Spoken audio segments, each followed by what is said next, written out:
안녕하세요. 사람이 돈을 버는 것도 중요하지만 그 돈을 버는 목적성에 대해서도 분명히 생각할 필요가 있을 것 같습니다.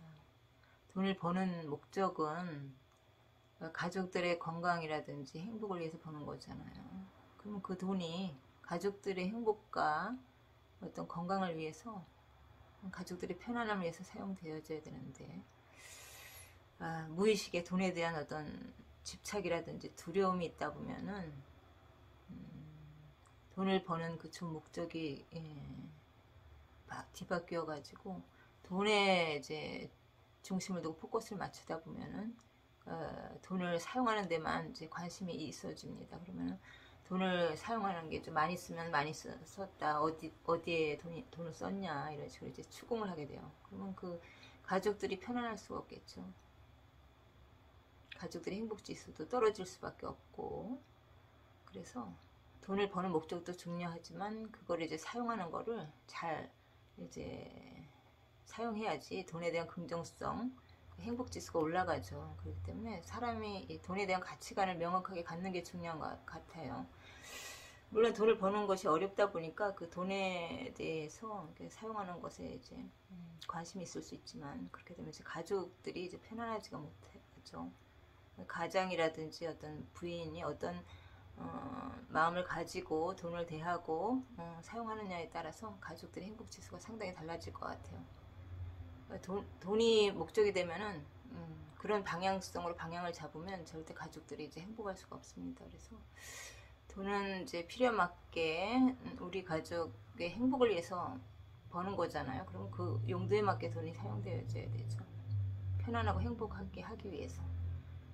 그러면 이제 그 돈을 건강을 위해서 1차적으로는 사용하는 게 좋죠. 그러니까 음식에 대한 투자, 먹는 것에 대한 투자, 영양적으로 이제 균형이 어느 정도 맞게끔 하는 투자에 대해서는 아낌없이 투자할 필요가 있고요.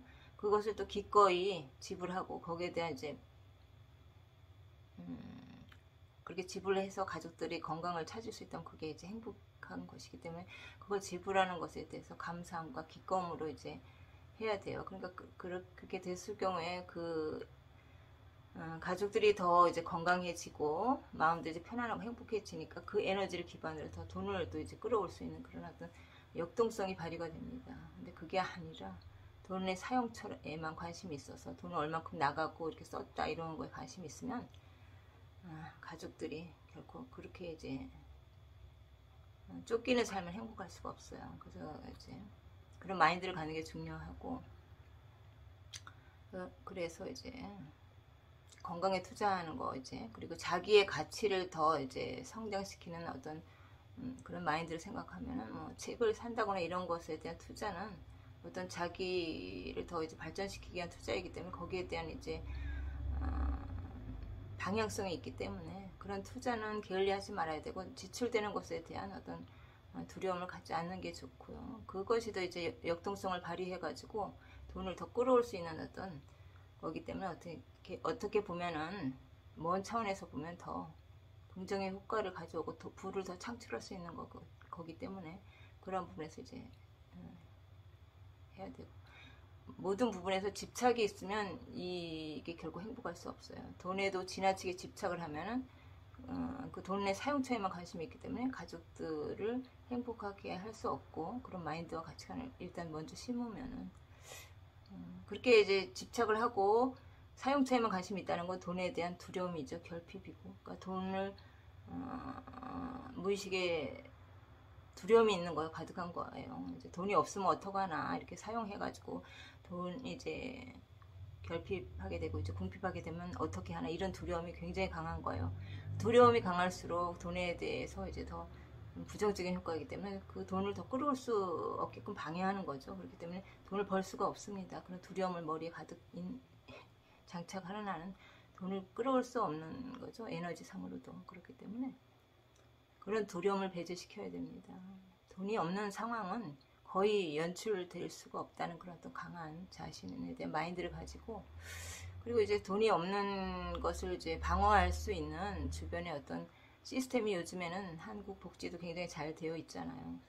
예전에 세모녀 사건 아사 뭐 사건 그런 경우에도 경제 위기인데 그 관리할 수 있는 어떤 부재로 인해서 그렇게 된 거죠. 그러니까 요즘 시스템에 대해서 제대로 알지 못했기 때문에 이제 그렇게 돈이 없는 경우에는 이제 정부의 긴급 복지라든지 그렇게 이제 여러 가지 복지를 좀 활용해서 그 위기를 메울 수가 있는데 그런 것을 모르다 보니까 우리 복지제도는 신청주의잖아요. 그래서 신청을 하지 않아가지고 그 위기를 그대로 맞을 수밖에 없었고 그걸 이제 해결할 방법이 없다고 생각했기 때문에 그런 선택을 했는데 그렇게 이제 요즘 복지는 신청주의이기 때문에 어떤 위기가 와도 내가 신청하지 않는 한은 그 복지의 그런 어떤 유용성을 내가 전달받을 수가 없잖아요. 그래서 이제 일단 그런 것들을 제도를 잘 알고 있어야지만 내가 위기를 맞이했을 때 그걸 이제 적절하게 신청을 해서 그 위기를 잘 활용할 수가 있으니까 그런 시스템이 있다는 것만 인지했어도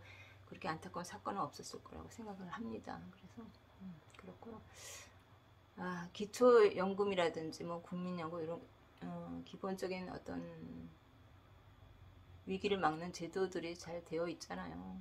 기초연금도 인상을 한다 그러잖아요. 지금 30만 원 정도인데 32만 한 2천 원 정도로 기초연금도 이제 내년쯤에는 인상이 되고 공약 목표가 40만 원이었잖아요. 근데 그 정도까지 되려면 예산을 많이 확보해야 되는데 그렇게 예산을 정부에서 이제 확보하기에는 상당히 어려움이 있는지 32만 2천 원으로 내년에 인상되고 단계적으로 이제 여건을 봐서 이제 올리는 그렇게 이제 시스템을 마련하려고 하는 것 같아요. 국민연금 같은 경우도 뭐 저도 그렇게 많이 넣지 않았는데 달 한 50만 원 가까이는 이제 만 65세니까 이제 실제 나이는 66세부터 받을 수 있다 그러더라고요. 더 초납부할 경우 더 그게 인상이 되겠죠. 국민연금을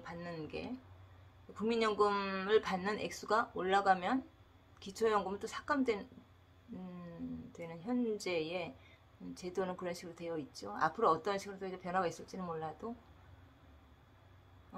그래서 그런 것에 대한 대비, 그 다음에 이제 정부의 뭐 의료비 같은 게 많이 지출되면은 뭐 재난적 의료비에 대한 그런 거 이제 정부에서 이제 마련한 제도들이 있잖아요.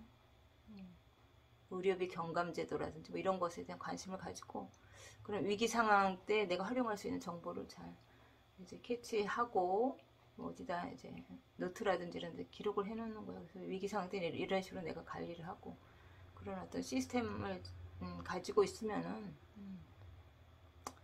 돈이 없는 현실은 만들어질 수가 없죠. 그렇기 때문에 이제 그 두려움만 없어도 경제적인 어떤 부분에서 마음 편안하게 갈 수 있을 것 같습니다. 사람이 너무 욕심이 많아서 그 욕심으로 인해서 어떻게 보면은 망할 수도 있는 겁니다. 지나친 욕심과 집착.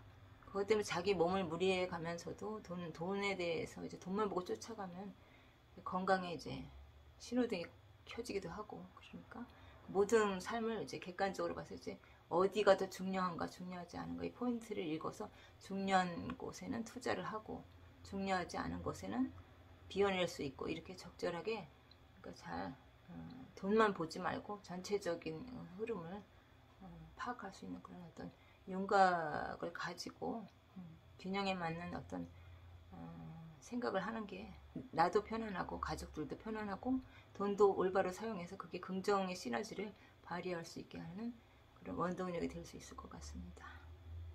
감사합니다.